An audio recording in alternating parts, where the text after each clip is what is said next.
All right, what's up, everybody? John and Greta here from the Tolkien Road. So we're doing a little reaction to the latest news from Latron Prime.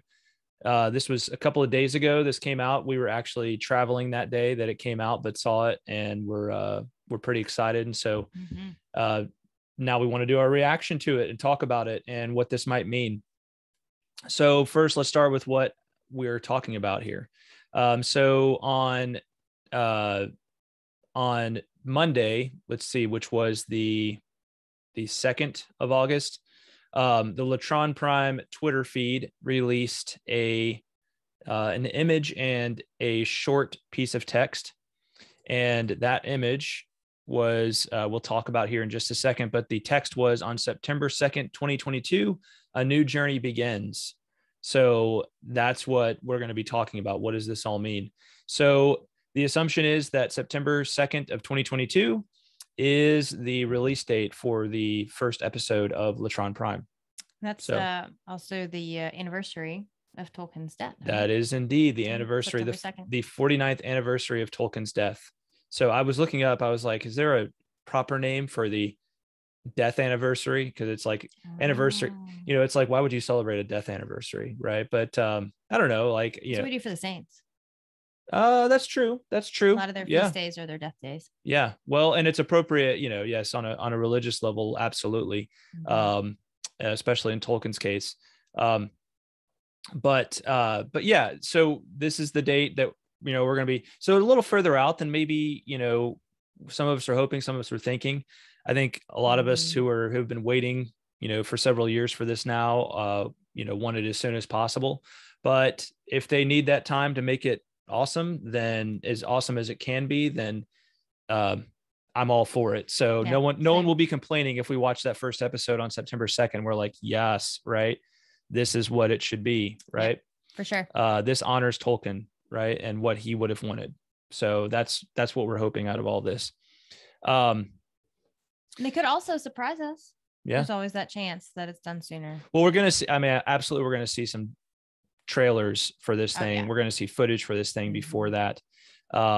So, there's going to be a lot of buildup, and this gives it plenty of time. But yeah, it is the 49th anniversary of Tolkien's death. And I have to assume that that's not a coincidence that they chose that date deliberately. So maybe they, at least they're not waiting until his birthday, which is, in 2023. Although, it would have been January 2023 if that had done that, because I assume they couldn't have gotten it on January 2022. Right. So pretty straightforward. It seems to be a pretty straightforward message. The new journey begins. So it's interesting they say journey, because I don't really think of this story as a journey. Right. Neither do I. But they may just be going with that because that's kind of what we think of when we think of, we think of Tolkien, we think in his stories, we think of journeys. So yeah, that's true. Maybe there will be a character though that's on a journey in the first season or something like that. But so anyway, I think the thing that has people talking most is this image that they shared with it. So I'm going to go ahead and share this image on my screen here. So there it is in all of its glory. Oh, there it is in all of its glory. Now you can see it. All right. And so, wow. I saw this image and I saw it on my phone at first. Yeah. Right. Yep. So I see this image, and my first thought, of course, is that we are seeing Numenor, right? This is the first image from the show. We're seeing Numenor. This looks like it could be a Numenorian city. And so I kind of went with that. But wait, what's that there in the background? It's so much clearer in the big picture, right? Because you showed it to me on your phone and you were like, hey, what stands out at you about this picture? Yeah.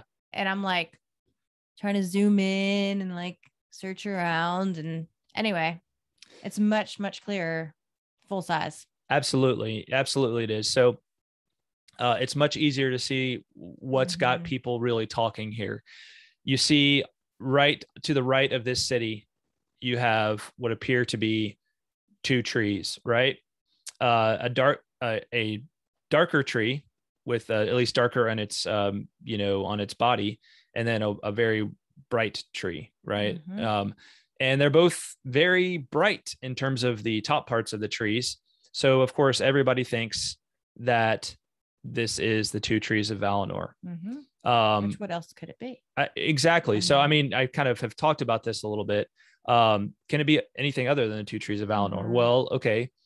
We know that there were other trees in the mythology of Middle Earth. So could it be, you know, something else?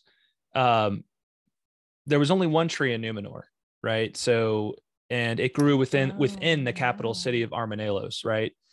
This was Nimloth the Fair. So we don't see this tree. These trees are obviously not within this city that we see right here, right? And there's two of them, right? There was only one Nimloth. Okay. Okay. So there were never two trees in Valinor? No. I'm sorry. I have a typo on my notes here. There were never two trees in Numenor, right? So I'm trying to say, I'm trying to eliminate other possibilities is what we're trying to do. Okay. And so Nimloth grew within the capital city of Armanelos in Numenor. Yep. So this is apparently not Numenor. Okay. Right. And it's not Galathilion. And Galathilion was the tree that was a mirror image of, I believe, of Telperion, which was was an image of Telperion, which grew within the city of Tirion. Okay. And it's not Celeborn of Tol Eressëa either, right? Because, and again, the biggest thing is we got two trees here. You can clearly see two trees here in the background. So there really only seems to be one logical choice with all this. This is the two trees of Valinor. So what does that mean if these are the two trees of Valinor? If those are the two trees of Valinor, then what city is this? Not Numenor. Well, it's definitely not Numenor. It's not Armanelos within Numenor. Okay. And it's nothing, you know, this has to be in the Blessed Realm, right? You wouldn't see the two trees anywhere but the Blessed Realm. It's also beautiful enough to be the Blessed Realm, I think. True. Right. But I mean, beautiful. To be fair, like lots of other places are very beautiful. And it doesn't really look to me like an island. I mean, there's clearly like water. Yeah.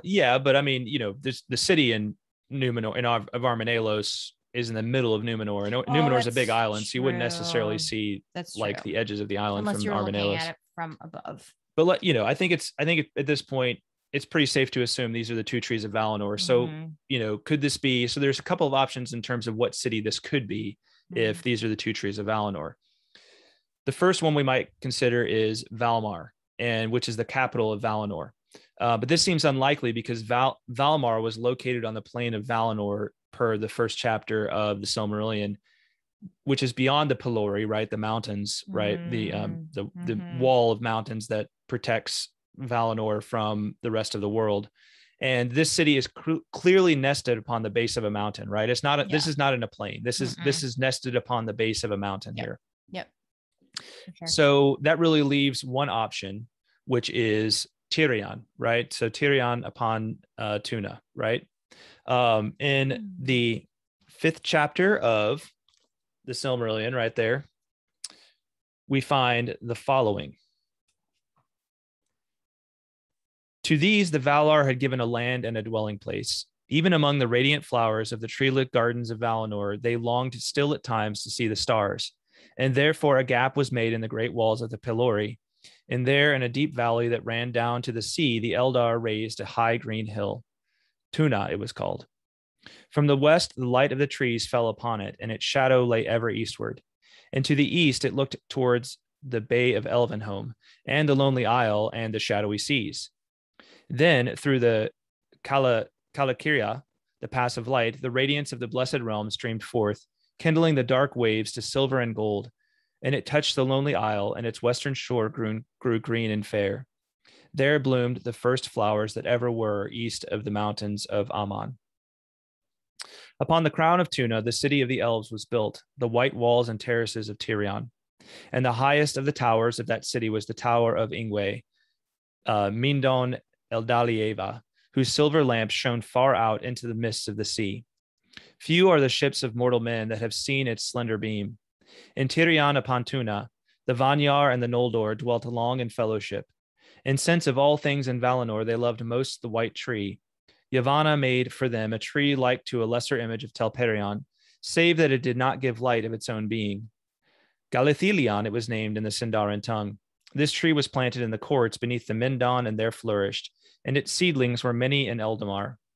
Of these, one was afterwards planted in Tol Eressëa, and it prospered there and was named Celeborn. Thence came in the fullness of time, as is elsewhere told, Nimlath, the white tree of Numenor. So there you go. I think that description pretty well fits with Tirion upon Tuna, right? We have the tower that was described, right? We have the golden domed buildings. Okay. And there's some, when you kind of zoom in, there's some really interesting things that are sort of Easter eggs within this image. So I want to recommend a Twitter feed over here. Let me see if I can pull up the guy I'm referring to. There is a Twitter user who I follow who's an artist, and his name, let me make sure I get the pronunciation right. I believe I'm pronouncing his name right when I say Mate Chadil. And Mate did something really cool where I'm going to see if I can share this screen here. Stop the share. New share. Let's do a new share. We are going to share. Yeah, here we go. So this is Mate Chadil, and Mate over here has done some enhancement work on this image. So he kind of, changed, I think, the brightness in the foreground, did some contrast work. And I really like what he did here because it allows you to see some of the detail a little more clearly, right? You notice, Greta, you can see both pictures here. You can compare this one, the light from the trees is much brighter and almost kind of like washes out certain aspects of the detail. And because of the work Mate did here, you can see some of the detail better. Yep. All right. Yep. And not only did he do that, but then he zooms in and allows you to see some of the other details that we have here. So first of all, he shows the two trees in more detail, which, those look cool. Mm-hmm. We see this figure who we'll talk about momentarily. Okay. We see a close up of the towers of kind of the main part of the city of Tirion.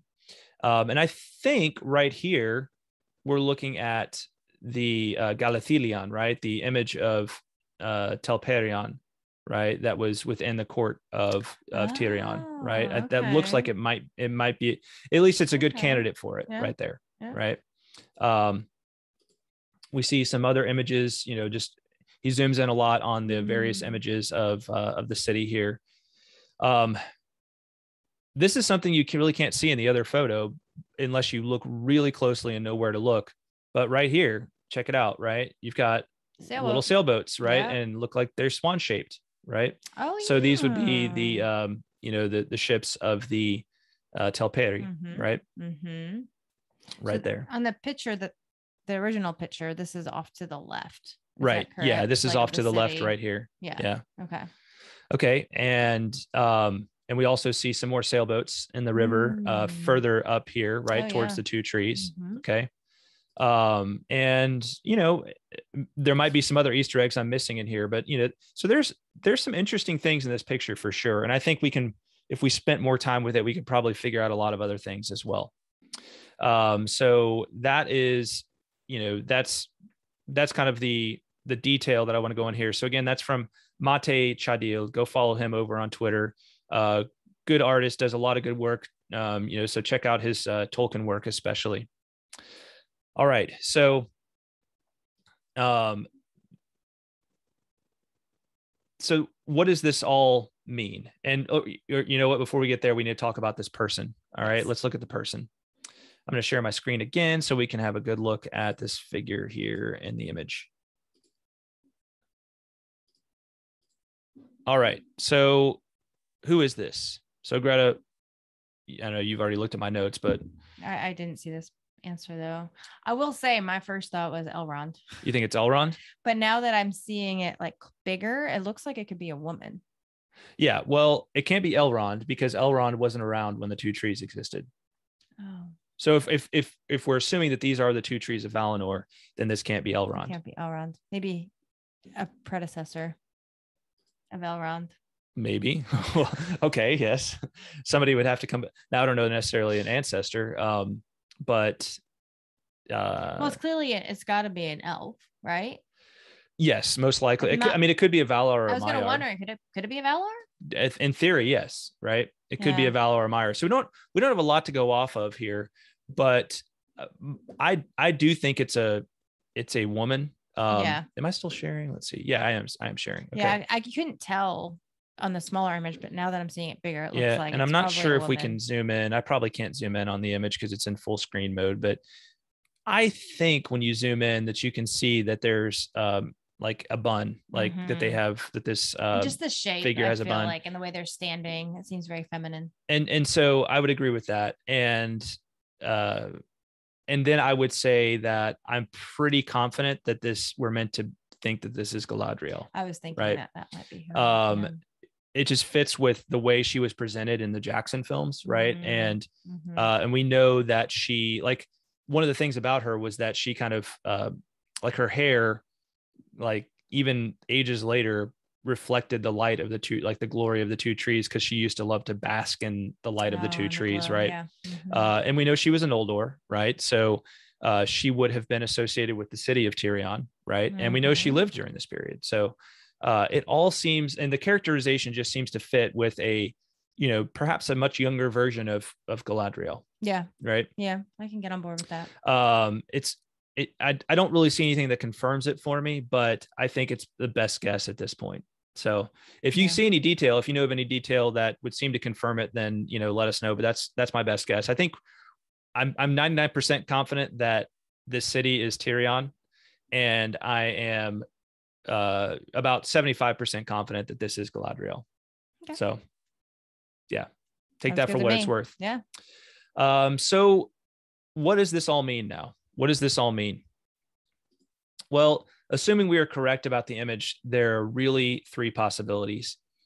Theory number one is that Lord of the Rings on Prime will focus on the Silmarillion, that the Numenor and Second Age stuff has all been for diversion. All right. I mean, trickery. Pretty big. All right. So what's theory number two? Theory number two is we will see a lot of the Blessed Realm in this story by way of flashback. Right. So there's going to be a lot of stage setting that goes on, and it's, necessary stage setting. And so we need to see, like, things that we would associate with the First Age or even earlier than the First Age, right? Depicted here in order to tell, like a framework. In order to tell the story of the Second Age well, right? And then theory number three is that Amazon has no idea what they are doing, and the show will be a disaster. So, hopefully not that theory. I think we can quickly reject theory number three. I just don't think that they've put so much money into this. I just don't think that's possible, right? I mean, anything's possible, but especially when you involve Hollywood and a lot of money. But true. I really don't. I think we're beyond the era of green frog elves, right? The little green frog elves that were in the animated Hobbit. In the animated Hobbit, right? Yeah. We're beyond that time when filmmakers or people who are adapting this for the big, for the screen, make those kind of errors in judgment, right? Yeah. So I just don't think that they're like mixing mixing up the mythology here. That's just too much of a stretch. Yeah. Theory number one, which is that the whole Second Age thing is a diversion, and they really have been adapting the Silmarillion the whole time. I just think this is maybe possible. I mean, I don't think it would be beyond the range of things that people in Hollywood have tried before, but I just think that the diversion, like, I just think that would have been too much, like, for people to handle. I think people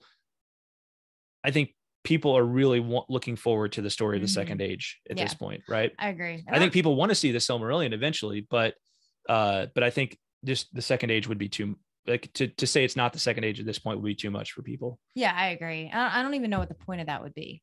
I mean, why lead us on to believe it's one thing and then, oh, psych, it's this? Like, I don't know what they would stand to gain. Yeah, I don't think they would gain a lot. I do think if they, because originally when they first announced they were doing, even before they announced this was going to be the Second Age, the rumor was that we were going to be treated to like a story that took place in the time between, basically it's like a story of young Aragorn, right? That was the original rumor. And I could see if that was the thing they've been going with the whole time, and then they announced that it's the Silmarillion. I could see people being like, whoa, awesome diversion, like, not that people wouldn't want that story, the story of a young Aragorn, but it was kind of like, really? Like, can't we do some other like stuff that's not just about this particular period? Yeah. So I think we can pretty well reject theory number one, which means that theory number two is probably the truth of this. It makes the most sense. We will see a lot of the Blessed Realm in the story by way of flashback. Yeah, it definitely makes a lot of sense in my opinion. Because you can't really tell the story of Numenor without knowing the backstory. Exactly. Everything that came before. Exactly. Yeah. I mean, it fits, and it's kind of what we expected, right? We know Galadriel will be on the show, and she narrated the prologue to Fellowship as she had firsthand knowledge of its events. And she is a really great narrator, right? For all of these things. She's a figure of great gravity. She's been witness to the entire history, predating the first age. She's been witness to the entire history of Middle Earth. And she would be able to give a firsthand account of the events preceding the Second Age. Right. Yeah. And it's a good connection because she's familiar to all those, she's familiar to everyone who's familiar with Lord of the Rings and The Hobbit. Exactly. She's in those, not The Hobbit. Exactly. She ties it all in, right? So she's a bridge for people who all they know is the Peter Jackson films, right? She bridges over to all of the rest of the story of the Legendarium. Right. So she's a great, she's one of the great figures in that way, right? Yeah. And we should expect this background to be necessary for telling the Second Age, the story of the Second Age. Amongst other reasons, one of the chief turning points in the corruption of Numenor brings the worship of Melkor into the equation. And we need to know who Melkor is for that to make sense. We need to know why Melkor is such a dreaded figure in the entirety of the story. We know where he came from, his origin. Yeah. So, this picture makes me pretty excited. I think overall it's a very it's a beautiful picture. It's a beautiful depiction of these things. I just, it's another reason I think for Tolkien fans to be excited about what this show is going to bring to us. So, good first step. I can't wait to see more. I can't wait to see more of what this is all going to look like. Yeah, that's a good first taste. Yeah, that's for sure. So, September 2nd, 2022. Get ready, people. A little over a year away, but I know that time is going to fly fast, especially once we start seeing trailers, teasers, all those sorts of things. We're going to have a lot to talk about over the next year. For sure. I'm pretty excited. All right. Well, thanks everybody. Thanks for watching. Don't forget to subscribe to our channel. And if you really dig this video, become a patron, right? Patreon.com/Tolkien Road. And that'll help us with making better and more videos, and as well as supporting the podcast. So we appreciate y'all watching, and we will talk at you next time. Bye, y'all. Bye-bye.